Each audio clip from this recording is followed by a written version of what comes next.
Very good. Welcome, everyone, to our 2 o'clock meeting. Sorry, we are just a few minutes late. It is 2:06. It is Tuesday, November 7th, 2023. Let the record reflect that all 5 commissioners are present. Commissioner French is on Zoom. And we will go ahead and start with the Pledge of Allegiance, and then we'll get into the rest of it. I pledge allegiance to the flag of the United States of America and to the republic for which it stands, one nation, under God, indivisible, with liberty and justice for all. Thank you. As we get started today, though, I do want to let people know that item 7E has been stricken from today's agenda, as well as 9E. So 7E and 9E have been stricken from today's agenda. And then I'll check with my fellow commissioners if there's anything else they would like to take separately. Commissioner Jordan? I'd like to take 7B separately. 7B. Okay. Commissioner Waldron? Oh, I was going to speak to the comp plan amendment recommendations, but I think that's a separate item, right, from the rest of the consent agenda? So which item number? 6A, just setting the hearing for So the we're- comp plan amendments. So it's my understanding we're just receiving it today.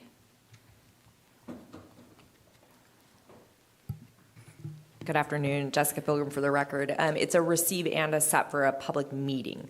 So if you wanted to take any other action like setting for a public hearing, then that would need to be discussed and need to be a motion made, and there are several sub items on that. So they could be set separately for public hearing. Okay, so you would also like to take 6A separately? Okay. I just need to make sure I've got all these. So 6A.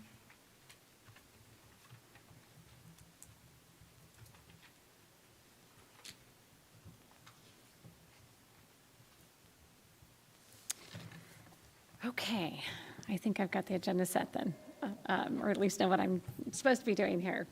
So I do want the record to reflect that there was no written testimony that was received for our items today, other than there was written testimony that was received for 9A during our public hearing. So we did receive written testimony on that. That will then take us to our open public forum. So we'll start with our open public forum. I have 3 people here, but 1 person is going to be speaking. So Judith Gilmore, if you'd like to come up, and you have 3 minutes.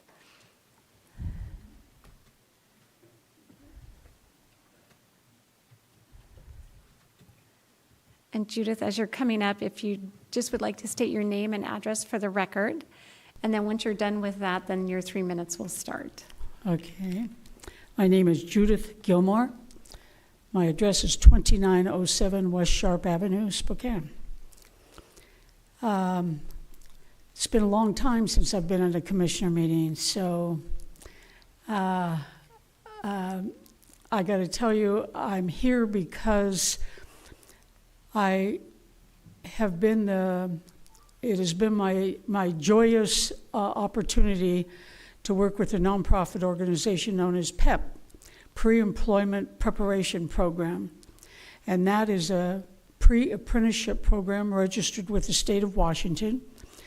And we prepare people to go into the building trades. We have went out specifically and worked in low-income neighborhoods with disenfranchised, with persons returning to the community, re-entering post-incarceration. And we've worked with people who have not had a chance to really know, how would I get into the building trades?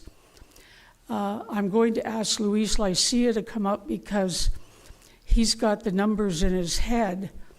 But I can tell you that when you are a registered pre-apprenticeship program in the state of Washington, you have some goals that you must fulfill.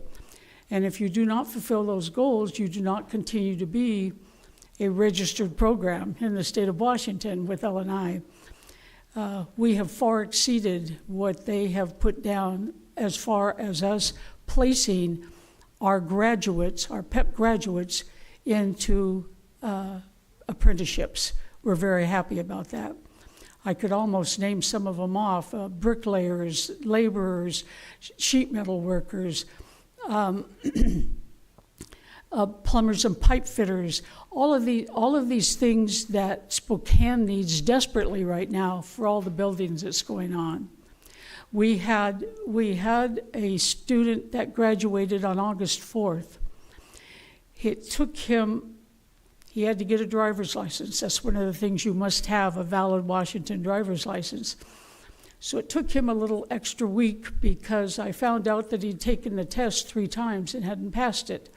I said, okay, we're not going to do any more written tests. We're going to do a verbal test. So we got him signed up for a verbal test. He passed it like that. Once he passed that test and got his driver's license, he signed up with laborers. He called us and said, I'm working on the Maple Street Bridge. He was all ready to work within 2 days after he had signed up. We had several of the people who graduated August 4th on a Friday working on Monday. Actually, three out of the class had already signed up and were working. And that's happening every class that we graduate. On November 17th, by the way, any of you that are interested, we will be having another graduation at the Carl Maxey Center. We will be graduating individuals, Judith. some of whom have already picked out their apprenticeship. Thank you. Is my time up? Yeah, your time is up. We're and- asking for we're asking for an equal view of all of you when you go to funding these programs. Thank you. So I see Louis. If you want to come up, If I may, I Yes, know that so- 3 minutes were so only. yes, if you can do 3 minutes, and if you can state your name and address for the record. Absolutely. My Thank name is you. Luis Licea, Luis Licea, resident of Spokane, former apprentice of the Northwest Laborers. Myself, I'm the treasurer for the PEP program that Judith was talking about, pre-employment preparation, a program that started back in 2019. And then the pandemic came, right? So we did not really hit the road run until 2020 during the pandemic, and it was hard to get it going. But right now, as Judith mentioned, there's the 7th class going on right now. It's being held at the Southeast Community Center, Sarah Building, across from the Carl Maxey Center. That's where the graduation will be this coming November 17th at 12:30 till 3 o'clock if anybody wants to make it there. So Judith asked me to mention the numbers. So since the pandemic, put a kink on the programs out there, in Spokane, there is several programs, and not to say the one's better than the other one, but the numbers do show a lot what the people who are doing these pre-apprenticeship programs are doing, because the true pathway and the direct pipeline should be for a pre-apprenticeship program to put people into a apprenticeship program. If not, you're defeating the purpose. You train people, you're spending people's money, and they don't have a ultimate goal, which is to obtain a job in the trades. And that is what pre-apprenticeship and construction are supposed to be doing. So the numbers that Judith wanted me to mention, so since 2019 when we started, our first class, those numbers did not really record with LNI. LNI, this year, April 17th, is when they announced to all the pre-apprenticeship programs in the state of Washington. And the reason they did that, because they want to make sure that there was actually some teeth to the language. So if you have a program, you want to make sure that you have 10 people. Well, how many of those 10 people end up at a job?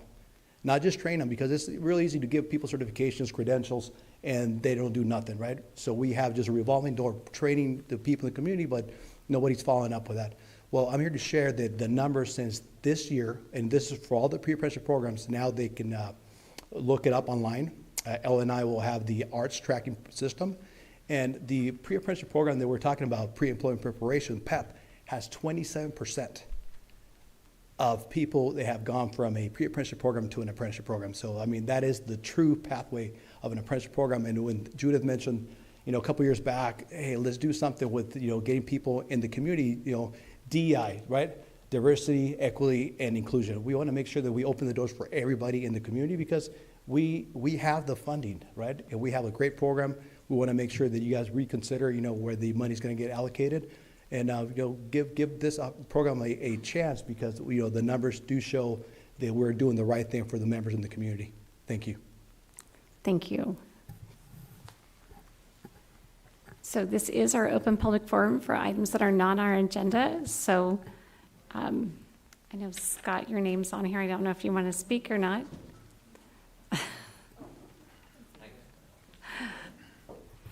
So once again, if you can state your name and address for the record, and then you have 3 minutes. Scott Holstrom, Holstrom. My business address is 1330 North Kalispell Street, Spokane, Washington. Business manager, secretary, treasurer, laborers. Judith and Luis summed it up pretty good. We believe that the PEP program has been very beneficial to this community. We've also worked with I2 Strategies and the DOT to actually get people from Camp Hope relocated into our apprenticeship program, the PEP program, and in construction jobs with our signatory employers here in Spokane, Washington. The PEP is good because it gives people that may not have had the opportunity that some of us had to acquire and gain the skills necessary. So we get them educated, get them into the program, and they know what to be expected of them. These are not handouts, these are hand-ups. And we believe that you can talk about incarceration and homelessness, and if you're not doing something about it to fix it, then you're part of the problem.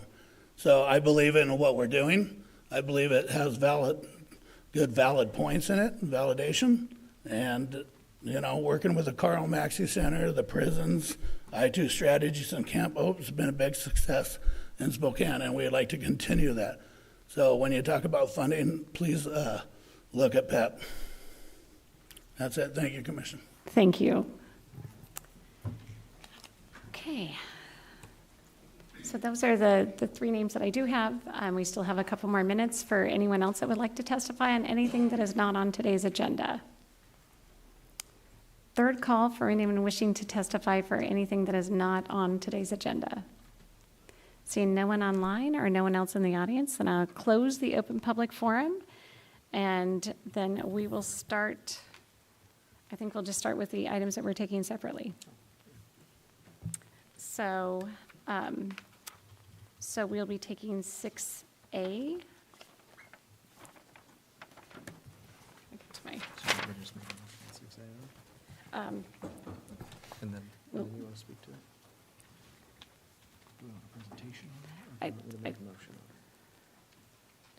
on it? Well, Madam Chair, I was interested in making a motion that we take some of the comp plan amendments to public hearing, but maybe we can ask a few questions of Ms. Pilgrim, if we have any, about which items, how that process works, just to make sure we're understanding it. So all of these items were brought forward to us from the Plan Commission, and today, what's on our agenda was to place them for consideration on the November 28th. But if there are any that we may want to hold a public hearing on, we need to do that today and notice that hearing appropriately, correct? That's correct. So the only exception is if you're going to move to continue items instead of taking final action, so either an approval or a denial, if you are just going to ask to continue them on the 28th at the public meeting, you can do that without a public hearing. But if the recommendation from the Planning Commission is to either pass or not pass, and you want to take opposite action or make a motion for that, you would need a motion today to set that item for a public hearing. And the only exception to that is 1604. So before you make a motion, I think I would like further clarification. There was a lot of information that came earlier. And so can we defer this to another meeting, or does it have to be those decisions made today? Because I think I want to be clear on each one of these, and I'm not clear currently on each one of these. Sure. So right now, the action on the agenda today is to receive the Planning Commission's recommendations and set for a public meeting on the 28th. So if you wanted to take different action, then today the action would have to be potentially, you would have to move to receive the PC's recommendation and set a public hearing on certain items. If you don't want to do that, you can just continue the receive and set until Okay. later. So we can continue the receive. My only concern is we will need at least 15 days to notice any public hearing, and your last meeting date is December 14th. So I don't know if there's enough time. I'd have to look at a calendar. I'm just trying to look on the calendar. We are meeting again, yeah, just a moment, Commissioner French. I just want to look at the calendar here to see, so we're today. So the 28th is the next meeting, and the 12th would be the next one after that, so there would be 2 weeks. Our code requires 15 days, which is a little different than our usual 14 days. So the code for comp plan amendments requires 15 days notice. So you would have to be able to make a motion and give staff enough time to publish notice in the newspaper to get 15 days notice. So I don't know that that would work. Or the alternative would be to set them all for a public hearing, and then you could take different action. So Okay. Commissioner French. The other alternative, Madam Chair, thank you for recognizing me, would be to have a special meeting on that Monday and to deal with which ones of these we wanted to move on to a hearing, which ones we didn't, and that gives 15 days for the hearing that could be set later on that month. That's the other option that's available to you as well. And setting a special meeting is, for these items, would not be out of the ordinary or out of reach for what we could do. Thank you. Okay, thank you. So that would be a special meeting on Monday, November 20th? Would- Is that? The 27th would not give us 15 days, so it would have to be the 20th. yeah, correct, yeah, to take the action, and then the next, we have to meet a noon deadline the day before publication, I believe, to make the spokesman. So you have to factor that in. Well, I would make a motion that we continue item 6A until, do I need to give an exact meeting date then? Yes. Until Monday, November 20th for a special meeting? We have a meeting planned at 9:30. There's a canvassing board meeting at 9 o'clock. So we do have a meeting scheduled that day, so we can do it as a special meeting for this purpose and then go into our strategic planning meeting. Commissioner French. Why are we not planning on meeting on the 27th? But the 27th doesn't give us 15 days, I don't think. It gives you 15 days if the final decision is on the 12th. That's 2 weeks and a day. For the publication in the paper, I apologize, I didn't bring a calendar. Okay. So it would not allow enough time to publish 15 days ahead of the hearing, because the publication has to get to the newspaper at noon the day prior to the notice being published. So we would have to have that notice in prior to the 27th. The first day of publication would need to be the 27th.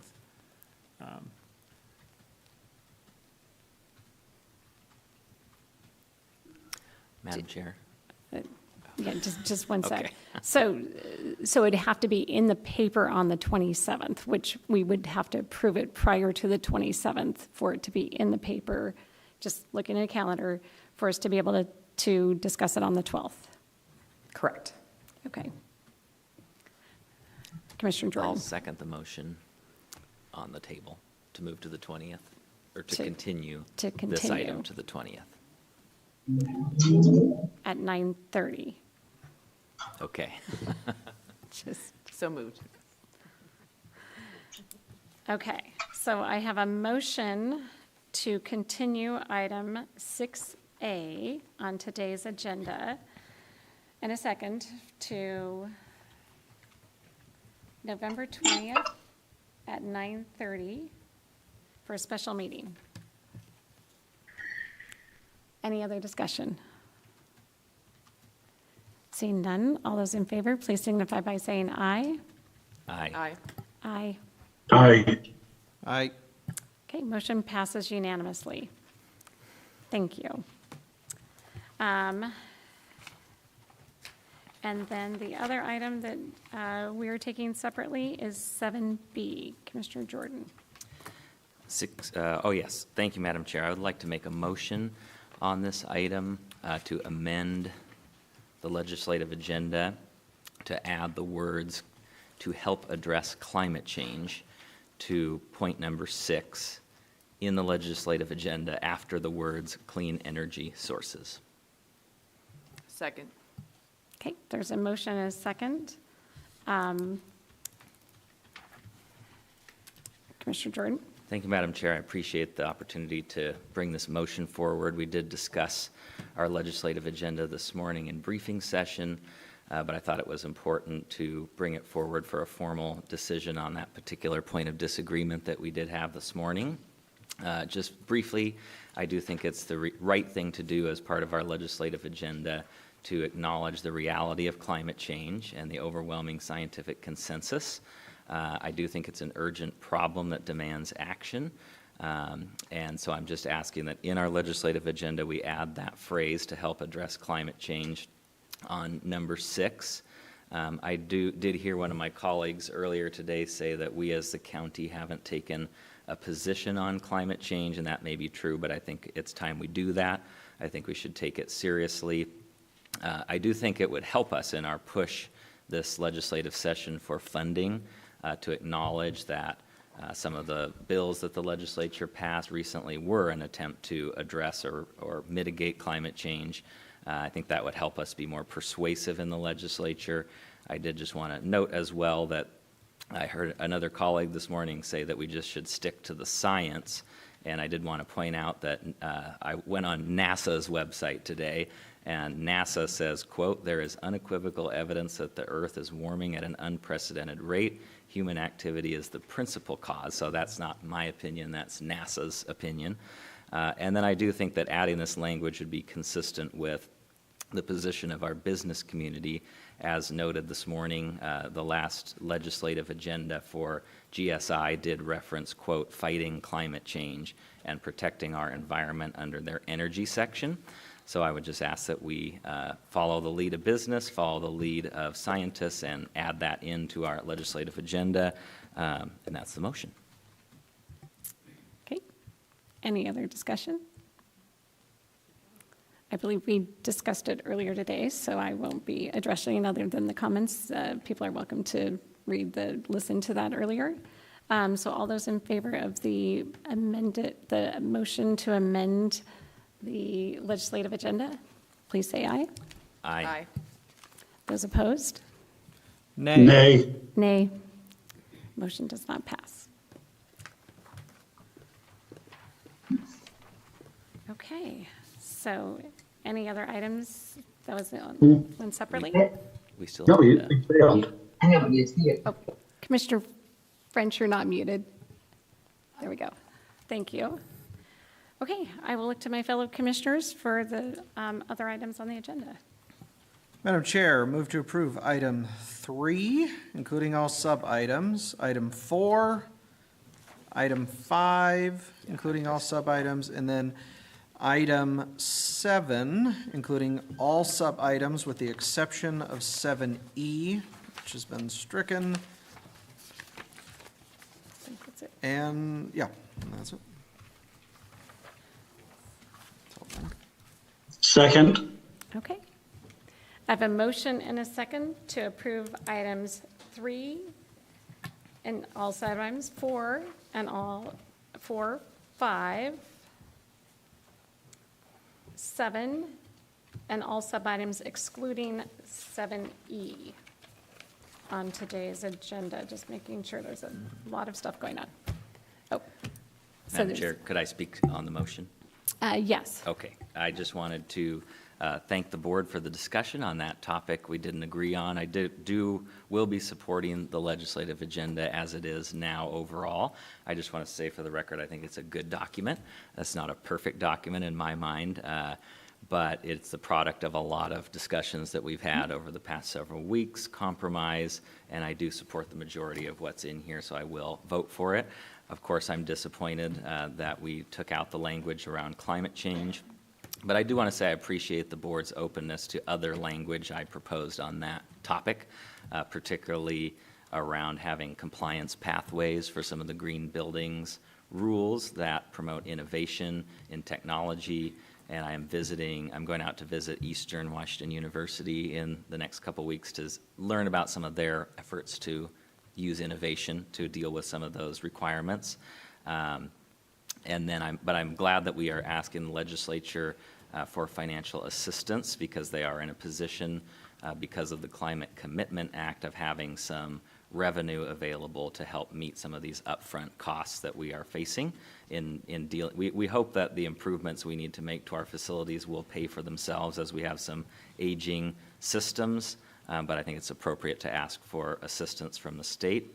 I did just want to note some of the language around homelessness, where we talk about the state contracting with nonprofits, is not exactly how I would have worded it, but I do think that we'll be in a strong position to make that case. Hopefully, once we're able to come together around a regional homeless authority, I think it'll be easier for the state to send funding directly to that entity. But I think there's a lot of good things in this legislative agenda, particularly around housing. I'm strongly supportive of the language in here to loosen up rules around condominium expansion to create more housing options for people.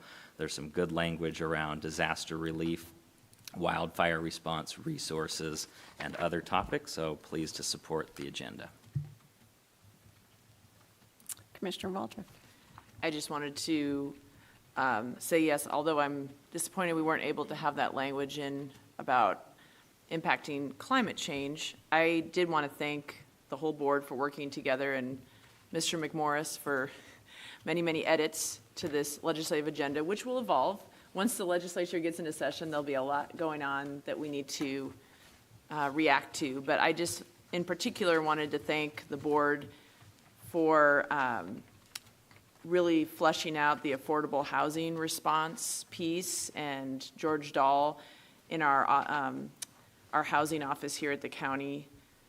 We have some very specific home ownership and affordable housing goals that we're working towards this session, which is great. And then also the disaster relief, just wanted to thank Chandra Fox from Emergency Management. She gave a lot of good ideas about how we can, the state could do better to support individual assistance programs and public assistance programs in the case of wildfires here in Washington State. So I will be supporting the agenda. Thanks for all the hard work. Commissioner French. Thank you, Madam Chair. So since we want to continue to beat this horse, I will speak a little bit about why I did not vote to support the language with regard to climate change. It's because many of its policies are discriminatory in nature and disadvantage communities of color and low income with regard to access to housing, and also are inflationary, again, negative impact communities of color and low income, not only through the actions to try and harmonize construction techniques in the state of Washington that clearly favor Western Washington and disadvantage Eastern Washington. And the elimination of natural gas is just one example of bad policy created under the banner of climate change. So we have to be more thoughtful about how we take actions. And so it's not as though we're not in favor of trying to be smart about how we develop alternative energy sources and how we become more efficient. But as I said this morning, the banner of climate change is a political banner that bad policy is adopted underneath and stuff. So just so that there's a clear record, I am recognize that the climate is changing, recognizing that there are things that we can do, but the banner of climate change is a political driven agenda that I do not support. because it has a negative impact on communities of color and low income in this community, which is one of my priorities. Thank you. Okay, we have a motion and a second for all the items that I've already stated on the agenda.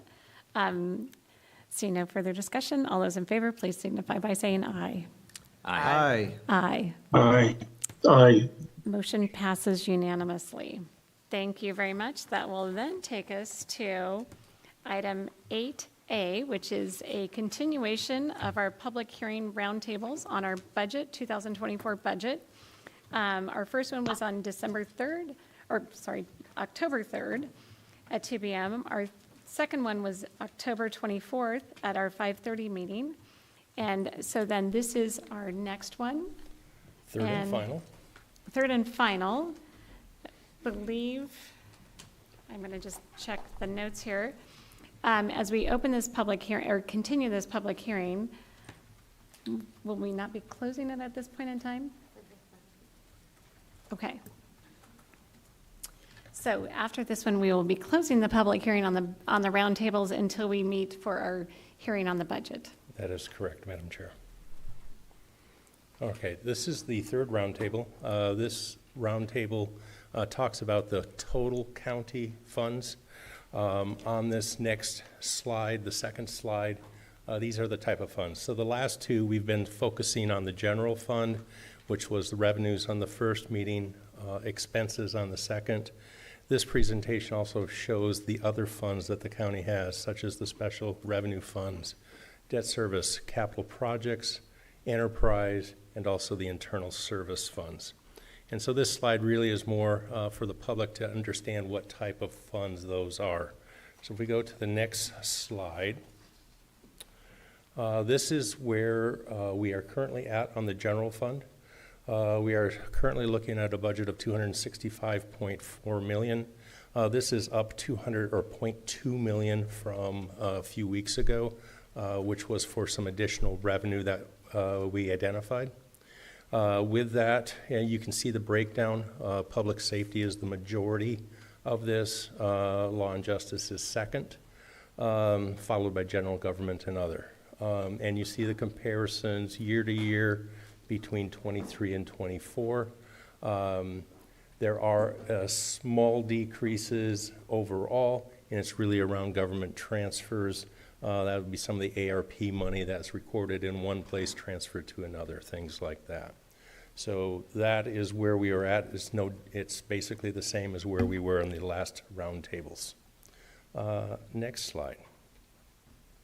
Here is where our special revenue funds are looking for 2024.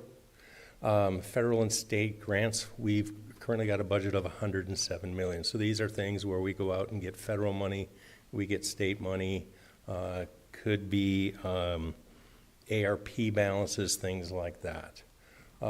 County roads is a very large special revenue fund. Of course, we collect property taxes for that. Their budget for this next year is currently at $86.1 million. Behavioral health services, so this is your BHASO, your mental health sales tax. That's coming in at $68.4 million. Followed by housing and human services. So this is going to be Georgia's HCD,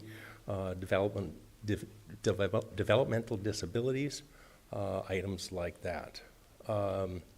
After that, we have 911. So this would be our towers, our leases on the towers, expenses to maintain our communication towers, our payments to SHREC for those two taxes. So those two taxes are projected to come in at $22.2 million in the next year. And then we have economic development. So that's your TIFs, your TPAs, hotel, motel tax, car rental tax, those types of things, where you're putting money that we get and you're putting that back into to promote economic development. And then we have, of course, REIT, which is, as we all know, it's getting smaller with home refinancings going down.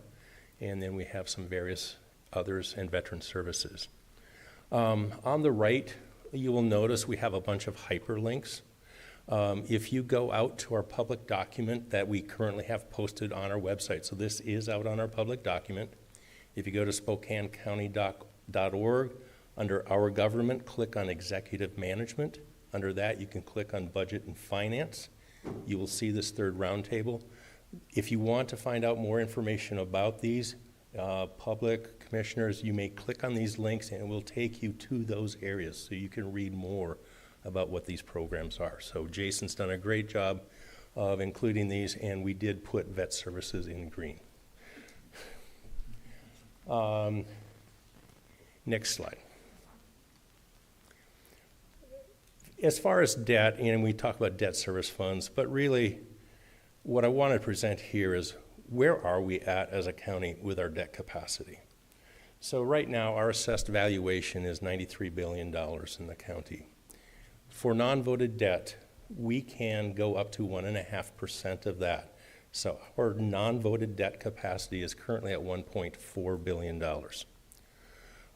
We, of course, against that have some outstanding debt. We have some GO bonds outstanding, $174 million. And then the other piece is we did guarantee some PFD debt a few years ago, and that's currently at 114. So those are the two things that count against our debt capacity. So right now, our debt capacity is about $1.1 million, or 79% of our capacity. And then, of course, there is an additional 1% that could be voted debt, which would be an additional nearly $930 million. So our if we counted voted debt, our capacity is a little over $2 million. Questions? Commissioner French, you've raised your hand. Yes, thank you, Madam Chair. Yes, Mr. Bischoff, great presentation, a great summary of where we're at financially. Please touch base about our credit rating. As a county, we are AA+. I think we've got the highest credit rating of any county our size in the state. Is that accurate? That is accurate, yes. So it has taken us many years to get to that point, and I just want to acknowledge that for the public, that, not only are we fiscally conservative in terms of our approach to budgeting, but we've also improved our credit rating. And why that's important to the general public is that as our credit rating improves, the interest that we have to pay on outstanding debt is reduced. And so we are getting a great interest rate on the debt that we do have to incur. We're being very judicious about the debt that we do incur. Thank you, Mr. Bishop. Thank you, Mr. French. Any other comments or questions on that? Okay. Next slide. Capital projects. This is, again, the capital project funds. We have a number of things in the budget out at Plants Ferry. We have budgeted some stormwater upgrades, some field improvements. Those field improvements, they were an ARP award that you gave Plants Ferry of $5 million last year. We've got a new park in the West Plains. That, again, is a ARP award of $6 million that you gave to Parks for that. We've got the ongoing upgrades to Avista Stadium, which is a partnership between us and Longball and other financing sources, and a number of other, like Green Buildings Act, House Bill 1257, where we have to improve the efficiency of the buildings over the next 3 years. I think that's really, we still have the Emergency Vehicle Operations Center. We still have the EVOC track. Again, that was a bond issue that we did a couple of years ago. That project is mostly complete with the new training center that was just dedicated this last month, but we still have that one piece left to complete, and we have the money from that bond sale for that. Next slide. Here are the enterprise funds. Sewer, of course, is the largest of our enterprise funds. We have a lot of different, they have a lot of different funds inside of that, or different entities, but when you roll them up, you've got sewer and solid waste. So that would be your landfills and things like that. Those are the biggest ones. You have stormwater, golf courses, fairs, building, and then the aquifer protection area. And on the right, you will just see some different things that those entities do. And those funds will be $128.4 million. Mr. Bischoff, Yes. the last symbol there, that's not the official logo of the sewer department, is it? It's not, No. but you see he's laughing. Okay.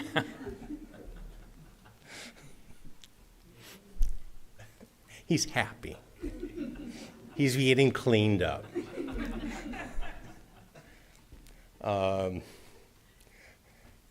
Yeah, Jason threw that in there for a little levity. I appreciate that.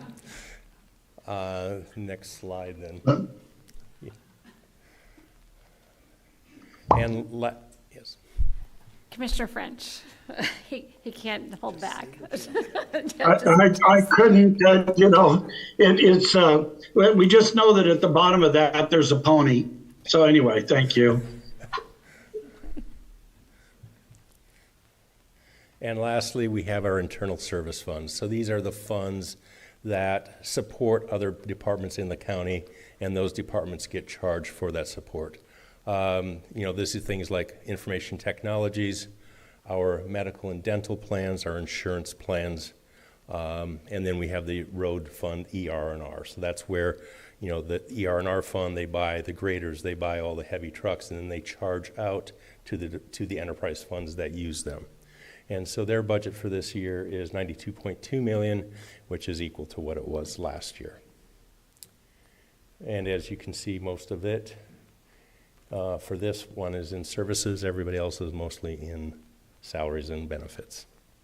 And next slide. Here is the roll-up of the budget for this next year. So in 2023, our budget for all funds, not just the general fund, as you can see, the general fund last year is $269.5 million. This year, the general fund's $265.2. But when we look at how the county as a whole, our last year's budget was $900.8 million, and this year we're going to be at $917.9 million.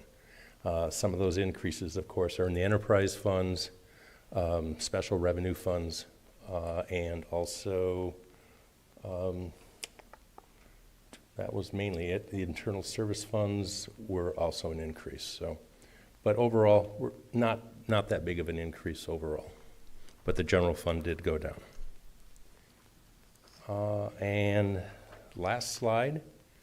What do we have coming up after this? On the 28th of November, we will be discussing the property taxes. That will be our public hearing on whether or not we are going to raise additional revenue through property taxes to support the budget. December 4th, we will be adopting the budget, and if we don't adopt it that day, it'll then slip to the 11th. And then the levy certification, our choices, we will potentially bring that to you on the 4th after the budget, but that certification to the assessor happens after the budget is adopted. Worst case, we will bring it back to you on January 12th. It does need to be done by December 12th. It does need to be done by December 15th at the latest. So those are the things we have coming up. Thank you, and I would say that we are today's the 7th of November, so there is no reason why we can't make sure the budget is approved on December 4th, which is the statutory requirement for it to be approved. So if anyone has questions that they're not sure about between now and then, please make sure you talk to Randy to get those questions answered, because I'll be making sure that we approve the budget on December 4th. I believe based on a conversation we had yesterday, we will meet that date. I have no doubt about that. Thank you. I don't think we've ever been late at passing the budget, so I don't anticipate why we would start. I think only once in my memory, so. Very good. I don't want to start at this point. Commissioner Waldron. Oh, I just wanted to thank you guys are doing a great job with the process, and I see no reason why we shouldn't be able to meet the deadline. You guys are doing great, giving us lots of great information. And so I was just going to ask, Madam Chair, are we going to have an opportunity as the full board to discuss in advance of the 28th, when we're holding the hearing, on property tax decisions, having a board discussion about what the 1% property tax looks like, how it would impact homeowners, and, you know, also the road shift. If you would like to do that, I believe we do have a planning meeting scheduled for the 20th. Okay. I would look So to we have legal some- counsel to see if there's any reason you couldn't have that discussion at that time. Nope, that could be placed on the agenda for that meeting as well. Okay, And we do have that. That would be helpful. We do have that ready, so. awesome. Thank you very much.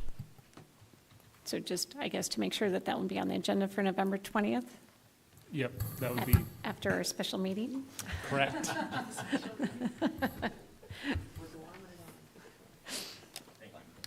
Very good. Thank you very much. No, appreciate all your efforts. You guys have been doing a great job, so thank you. So this is a public hearing item, and it's a continuation of our public hearing item. So if there's anyone that would like to come down and testify on the budget, please do so at this time. I don't have anyone signed up. Second call for anyone wishing to testify on the budget? Not seeing anyone online or anyone in the audience. Third and final call. I will close the public testimony on the budget roundtables at this point in time. We've had it continued for this is our third time. So then the next time we will be having our budget hearing will be on December 4th at 9 a.m. So thank you all very much. And as you know, just because I'm closing the testimony on the budget, you're always welcome to reach out to any of the commissioners to talk about it. Thank you. Okay, that's going to take us to item number 9A, which is a public hearing that it was continued from Tuesday, October 17th, 2023 at 2 p.m. This is just for decision only. This is to consider revising Spokane Traffic Code section number 46.44.041, adding weight limits to Cooley Height Road Bridge number 0605 and Parker Road Culvert number 2816, and removing weight restrictions on Badger Lake Road Bridge number 1102 and Marshall Road Bridge number 2401 for the Spokane Public Works Department. So I don't know if, Matt, if you want to speak to any of that before we make a decision. Thank you, Commissioner. And if you'll remember, this item was continued for the Cooley Height Road Bridge specifically. There were some concerned parties here regarding the weight restrictions. And I just wanted to let the board know we had a really good conversation out in the hallway after the meeting. And I think we put a lot of their concerns to rest. They all seem satisfied with the discussion. The one concern that was still outstanding was with the fire department out there. They have a water tanker that is overweight when it's full. And our bridge engineer, Mike Duke, forwarded some information for them to consider, and he's still in conversation with them. But we're working through that issue. Okay, thank you very much. And we did receive one written testimony that we all had received, so on this today. So this is we closed the public testimony last time. This is just for decision only. So I will look to my fellow commissioners. Madam Chair, I move to approve, accept the county engineer's recommendation on public hearing item number 9A in the matter of revising Spokane County Traffic Code section number 46.44.041, adding weight limits to Cooley Height Road Bridge number 0605 and Parker Road Culvert number 2816, and removing weight restrictions on Badger Lake Road Bridge number 1102 and Marshall Road Bridge number 2401 for the Spokane County Public Works Department. Second. Okay, I have a motion and a second to approve item number 9A as just presented. Commissioner Jordan? I have a question for Mr. Zarecor. Okay. Can you remind me, because it's been a couple of weeks, but it sounded like there was a change in federal law that's driving this decision, and my impression was we really don't have much of a choice. Is that accurate? Yeah, that's correct. The federal government has changed the vehicles that we analyze when we're analyzing our bridges. And there's a single unit vehicle that has a much higher loading than it did before. And that is triggering some of our bridges to needing posted. And it, from our perspective, it's not very discretionary. It's a safety issue. So, yeah. Commissioner French? Yes, thank you, Madam Chair. That was the other question that I was going to ask, just to confirm what Commissioner Jordan had already asked. So there really isn't much wiggle room on this. I'm not. I continue to be not in favor of adding the weight limits to Cooley Height Road Bridge because of its significant impact to that area of town. And that area of town is most prone, just like the north part of the county, for wildfires and stuff. And so being able to get fire apparatuses around are going to be pretty critical and stuff. But in this situation, as Mr. Zerocore has indicated, there really isn't much wiggle room. So a vote no is meaningless in that the feds are going to be able to dictate to us. So I'll support the motion, but with severe reservations. Thank you. Any other comments? Okay, seeing none. All those in favor of 9A on today's agenda? Aye. Aye. Aye. Aye. Aye. Motion passes unanimously. Thank you very much. That's going to then take us to item number 9B on today's agenda, which is a public hearing. This is to consider revising Spokane County Traffic Code section number 46.61.4155.1, 20 miles per hour for the following school zones: Farwell, Freya Street, Wellesley Avenue, and 63rd Avenue for the Spokane County Public Works Department. Mr. Zerocore? Thank you, Commissioner. So we have these 4 areas here we are wanting to change to 20 miles per hour. I'll just step through them one at a time. The first one here is at Freya Street in Farwell. This is to accommodate the new school out there as well as the activities at the athletic fields. And this one, for now, is going to be posted when children are present. They are searching additional funding to pay for a flashing beacon, and then it will apply. We'll change the sign so that it applies when the light's flashing. Next one. So this one's out east. It's at Wellesley and Arden, and this is to accommodate flashing beacons that were installed at this school. So the signs will read 20 miles an hour when flashing. Next slide. This one's on the South Hill, also to accommodate a new school, and beacons were installed as part of the school, and the signage will again say when beacons are flashing. And that's it. Happy to answer any questions.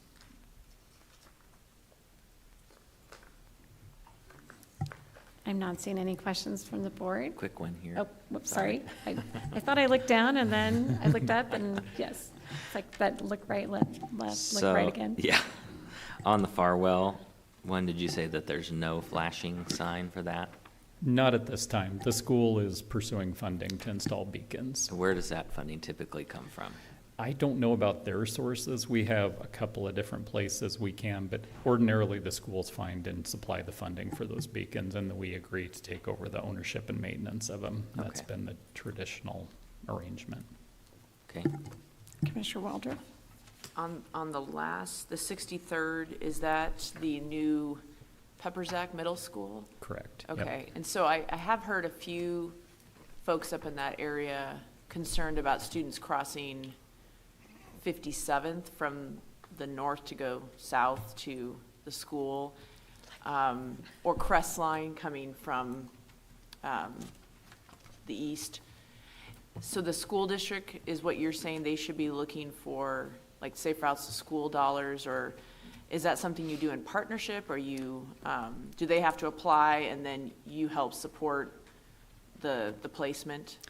It can happen either way. Typically, when we know about a situation, that's a kind of a classic example, trying to cross 57th, we'll pursue money also for safe routes to school, and one of the two. We'll partner with the school district and hopefully have a successful grant I application know, at some we point. did, I know there was work been done to create the crosswalks on 57th, which are Yep. great. Yep. But maybe one flasher there would help just in the, especially this time of year when it gets dark, morning or evening for kids getting back and forth to school. So, okay, so if I get any comments from residents or families about that, I should send them to the district first to pursue that, or to your office? Either way, Okay. our traffic engineer, Nate Thompson, Okay. talks to folks on a pretty regular basis and kind of educates them on what the process would be for pursuing a grant. And again, we will be working with the school. This is kind of near the top of the list is what I would tell you. Getting a sidewalk on that road in particular is going to be important to us. On Crestline. Crestline, right, okay, thank you. Yep. I'm not seeing any other discussion for you. So this is a public hearing item. So I will open up the public hearing for item 9B as just presented by Matt Zarakor. Second call for anyone wishing to testify on item 9B. I'm not seeing anyone online or anyone in the audience. Third and final call. I will close the public testimony and look to my fellow commissioners. Madam Chair, move to approve public hearing item number 9B in the matter of concerning revising Spokane County Traffic Code, section number 46.61.4155.1, 20 mile per hours for the following school zones: Farwell Road, Freya Street, Wellesley Avenue, and 36th Avenue for Spokane County Public Works Department. Second? Second. Mr. Jordan, Commissioner Jordan beat you, Commissioner Let the French, record sorry. reflect. Yes. So I have a motion and a second. Any further discussion? Seeing none, all those in favor, please signify by saying aye. Aye.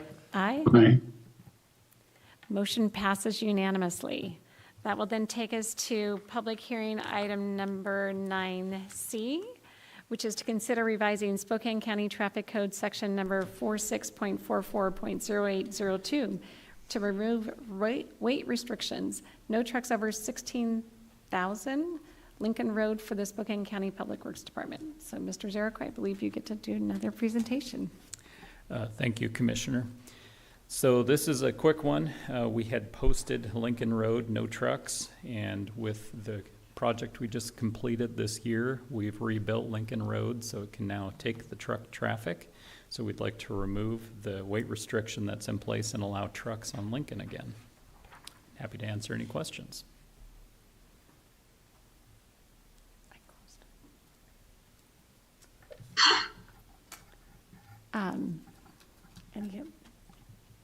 Okay, thank you. Sorry, I was just getting a note. Passed. So this is a public hearing item, seeing no one asks questions at this point. I will open up for public testimony for item number 9C. We have somebody in the audience. There we go.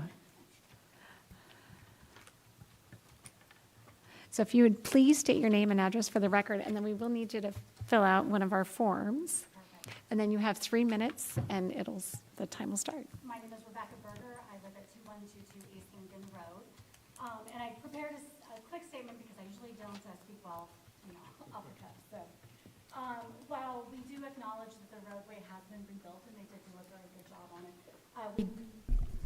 we do respectfully request that you do not pass this change. The reason being is that Market Street north of Francis does not allow trucks. Crestline north of Francis does not allow trucks. So it doesn't make sense to allow trucks connecting either of those down this road where you can see south, it's all housing. There's a little bit of industrial north of that road. We've got, sorry, let me go back to my notes here. I'm a little nervous. And basically, Market is 2 lanes with a turn lane. Crestline is 2 lanes with a turn lane. Lincoln remains just 2 lanes. They added in curbing. They added in a 10-foot multi-use path, which narrowed the ability, how do I want to explain this?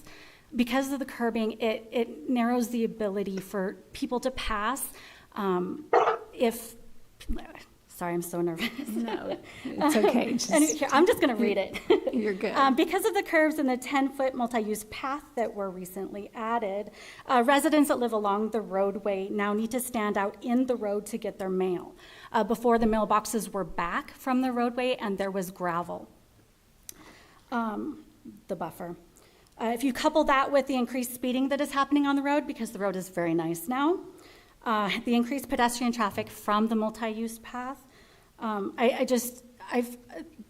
if somebody is stopped in the road, if somebody's standing in the road to get their mail, I'm very concerned about the safety of my own family, of my neighbors. When we were on our way over here, we did notice that all of the mailboxes on Crestline and the mailboxes on Market are well off the street or on the houses, but all of the ones on Lincoln are directly in the road. People have to stand on the road to get their mail. I'm very concerned about the safety if you add trucks. So, Thank you. thank you.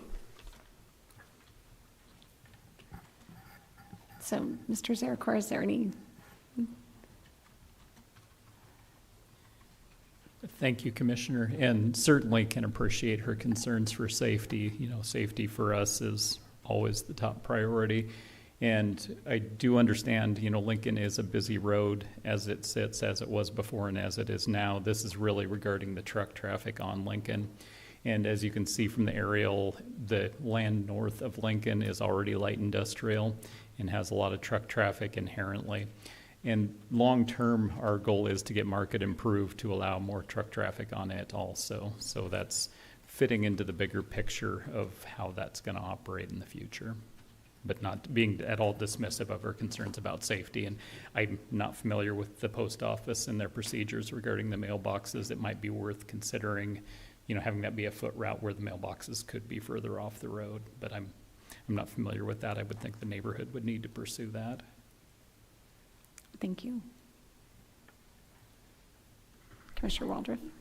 Thank you, Madam Chair. So Mr. Zarecor, previously, is it because the quality of the street that we didn't have trucks? Yeah, that when they get degraded to the point that they're falling apart and they're very difficult to maintain, lots of potholes, lots of patching, we will oftentimes post no trucks until we can get the road rebuilt, as it was in this case, and then we'll open it back up to trucks again, similar to what we're doing on Harvard. Currently, it's no trucks. Once we get it rebuilt, we're going to open it back up to trucks again. We need a certain number of routes in our community for freight, and this is one of those routes where, you know, the neighborhood, I understand their concerns, but it's kind of an obvious route for connecting arterials east-west. Okay, thank you. So just to confirm, so Lincoln did have truck access, then it was limited because of the condition, and now the request is to add trucks back. Now I that's would been have to reconstructed? verify that, Commissioner. That's our typical procedure, Okay. and that's my understanding of why it was posted no trucks. But I don't know, I would need to get the full history before I assured you of that. Understood, thank you. Yeah. Commissioner Jordan? This is I think my first time seeing a rule like this, maybe, where it's no trucks or yes to trucks. So I was curious, when the construction was going on, how were the businesses to the north getting access into their businesses? Yeah, it's very similar to anytime we have a sewer project or utility project, it's always open to local access. Okay. So they will typically try and maintain one lane. It's obviously very more difficult during construction, but that is part of our contracts, and with our contractors, they have to keep it open to local access, which would include any businesses in the area. There might be very limited times where they might not have access, but they're usually very finite and very short. What are the are there criteria for consideration of a rule like this that says no trucks written down anywhere, or what goes into that decision or that recommendation from your office? Yeah, it's really just trying to maintain a reasonable number of freight routes. And, you know, I don't believe there is a written criteria. It's really just more looking at the business and the uses around a roadway and where the trucks are trying to get to and from. And we also do listen to neighborhoods. There are times where we will post no trucks, and it's not related to the condition of the road. Sometimes it's just a neighborhood feeling arterial. We have some of these out in Otis Orchards where we posted them no trucks because they have good alternate routes for getting to and from any area. So, and I'm just going to double check. So Market North allows for trucks, but not south from Lincoln, is that? I would have to check. I believe Okay. the person that testified said Market north of Lincoln is not posted no trucks, and I don't doubt that. It's in really tough condition if you went and looked at it. So it's one of our ones that we're looking for grant money right now. It's on our list that we're applying for grants on. And then was part of our grant funding because it was going to be a freight corridor? Yeah, that's typically in our grant proposals, is that it's a freight corridor, and we would like to reinstate it as such. So that's part of why we got the funding to rebuild the Yeah. road. Yeah, it's a consideration for our grants, is how much truck traffic do you see on them? Okay, thank you. Mm-hmm. Any other discussion? Commissioner Jordan? Is there anything that the county could do to further investigate the kind of mailbox issue? I don't know if that's a private property owner issue or a post office issue. I was just curious if we could help follow up on that. We could, yeah, no, the neighborhood could do it, or we could assist them in doing that work. I'm not familiar with post office procedures on mailboxes, but we could look into it. Okay. Yeah, I would encourage that, just because I know if that's an issue with it, if they have to be that far out, then that is, yes, an issue, but it's also something that is the post office, not the county's issue. And since we received funding based on the fact that it was going to be a freight corridor, I won't be here. Commissioner Waldron? Sorry, one last question on this. The multi-use path, is there some space between that and the roadway, or how is that configured? Yeah, my recollection is it is buffered, but I'd honestly have to look at the plans. We were very constrained on right-of-way on this project. We didn't have right-of-way funding or ability to go get right-of-way due to timing. So we were working with an existing right-of-way, which narrowed things up more than we would have liked. Just wondering if it's normal to have like a multi-use path on a freight route, just as long as those are going to be copacetic. Almost all of our arterials are Okay. open to trucks. It's more common for them to be not posted than posted. It's very unusual to post them. Okay, to say that you can't be there. Right. Right. Yeah.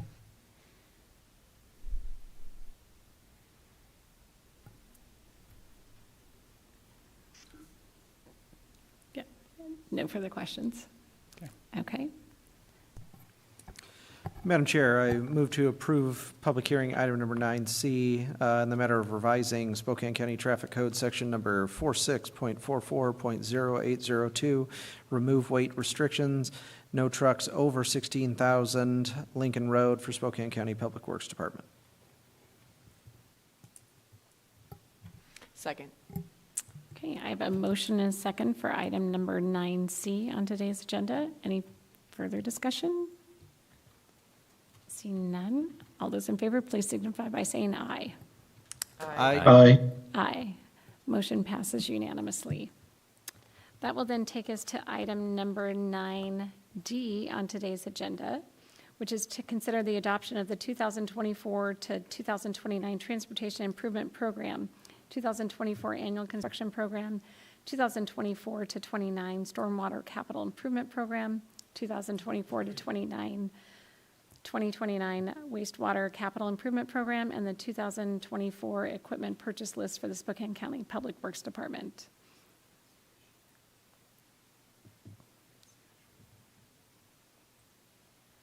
And we are trying to find the presentation.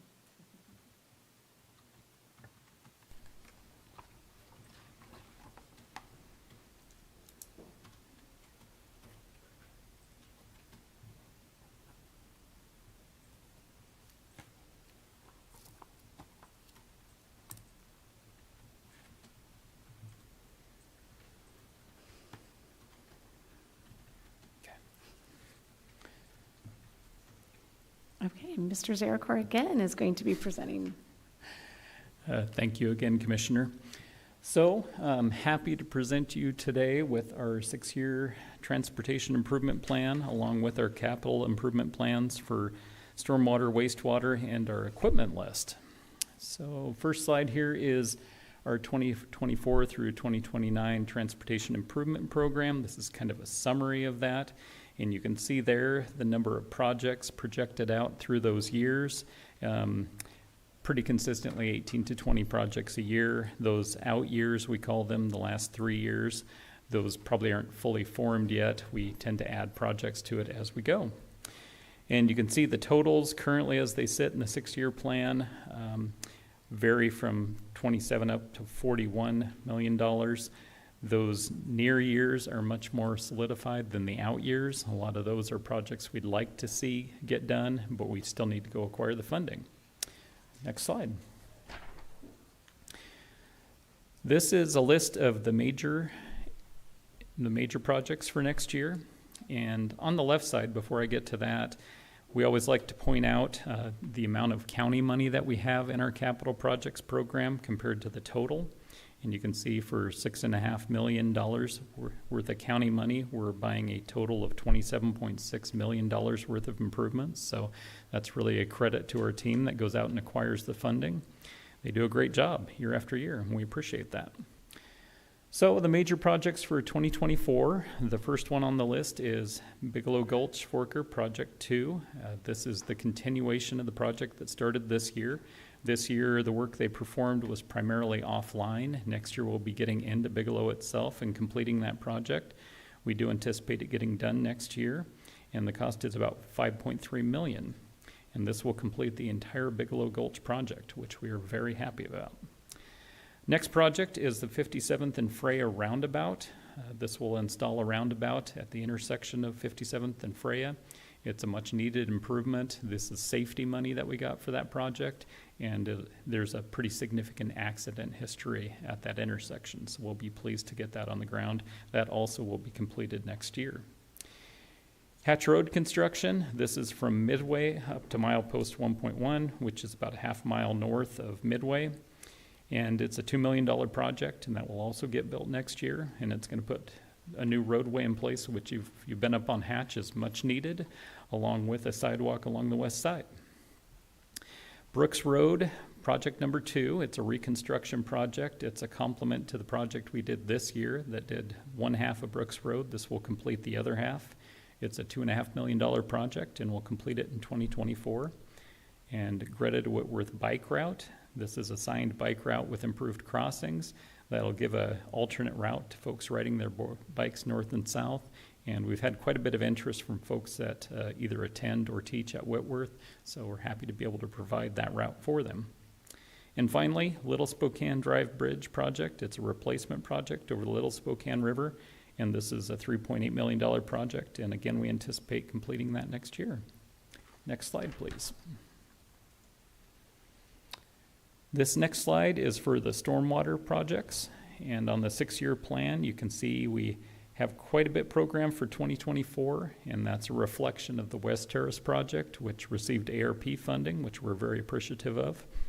And you can see most of these years is $1.5 million to $2 million roughly, and that's a lot of stormwater spot improvements primarily. These aren't any large projects at this time, but it'll do a lot of good. This is a nice complement to our road projects in that we can get a lot of stormwater work done with this money. Next slide. Now I'm going to hand it off to Louis Graff, and he's going to talk about the wastewater.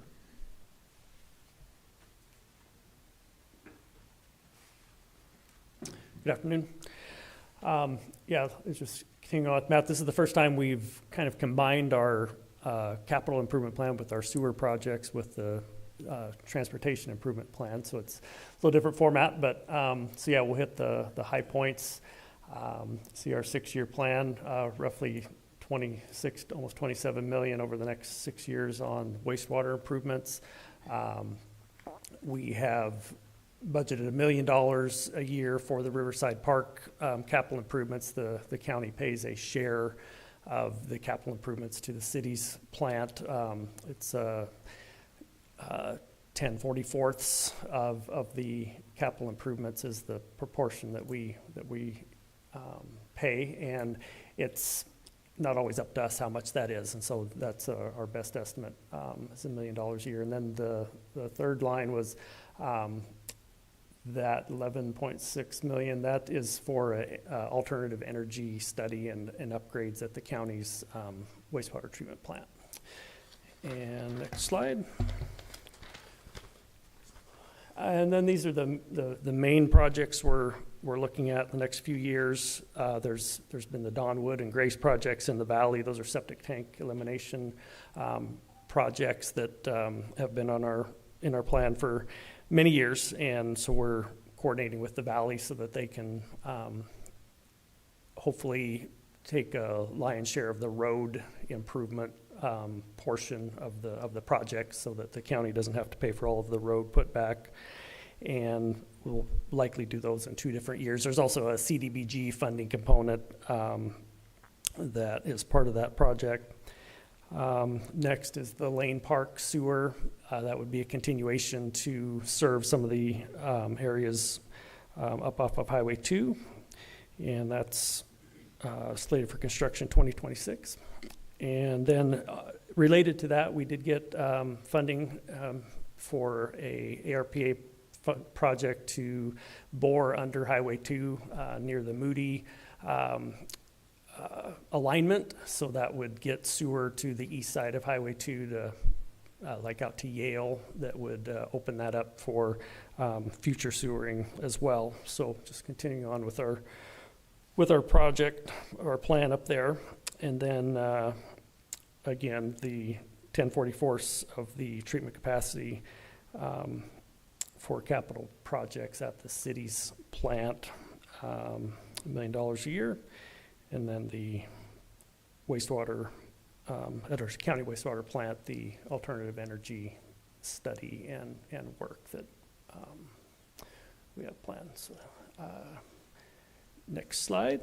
I think that it was pretty much all of my projects. Anybody have any questions or comments on those? Oh, yes. Thank you. Yeah, we tack this on the end here real quick like. So this is our 2024 equipment purchase list for our ER&R fund, our revolving fund. And you can see here we have a number of graders that we're leasing and a few that we're purchasing from our leases that are expiring. It's a very cost-effective way for us to pick up a few graders that we actually own. We're trying to insulate ourselves to the potential for increasing lease rates, which we've been seeing. You can see on we were $22,000 a year per grader leasing them, and that's gone up to $40,000 a year to lease graders. So seeing a pretty significant increase, wanting to start to own some of our fleet at that level. When it was down at $22,000, it actually made sense to lease them, but at 40, we're better off to own them. So we're going to start heading that direction. Additionally, you can see we have a lowboy, which is a large trailer for moving very large equipment, and a service truck, and then light-duty trucks. You can see there's a number of them there. And then upfitting for those trucks, as you might imagine, depending on what we're using the truck for, and signs and signals kind of being the poster children. There's a lot of upfitting that has to happen, and that's reflected in that $100,000 there. And happy to answer any questions about that. I'm not seeing any questions. Okay, so answered. Oh, Commissioner Jordan. I like to put my hand up after you've decided there's no more questions. Keep you on your toes. Just a general question about these plans. When you're putting them together, do you coordinate with, like Scott Chesney's office on the capital facilities plan under GMA, kind of bringing those long-range pieces to talk to each other and be coordinated? You know, to be honest, not much. It's really more the outcome of our planning efforts. We have a system for selecting which roads we're pursuing grants for that's based on ADT, safety, accident history, that sort of criteria. It's somewhat state-driven. And once we come up with what the projects are and what we feel are good candidates for grants, depending on what the grant source is, then we feed that information to planning. And really, we're usually just fixing existing roads. It's not, we're not out there creating new roads. Most new roads occur through development. So, planning does drive some new road construction, but it's not part of the TIP. It's all through land development. And I think that the requirement is that we have a 5 or 6 year plan, and so that's what we're doing here is having that plan to meet the requirements, but I think that's all it is. Mr. Simmons, I see you were going to speak to it. Yes, thank you. So we, as Matt said, a lot of the transportation plans are driven through our public works teams. They have the best knowledge of the roads and whatnot. When it comes to publishing our plans, our 6-year plans and our 20-year CFPs, then there is a lot of integrated effort to make sure that it's reflected in our comp plans at the right time. But generally led individually up to that point that we have a merge of them so that we're in compliance with GMA and other of the planning efforts.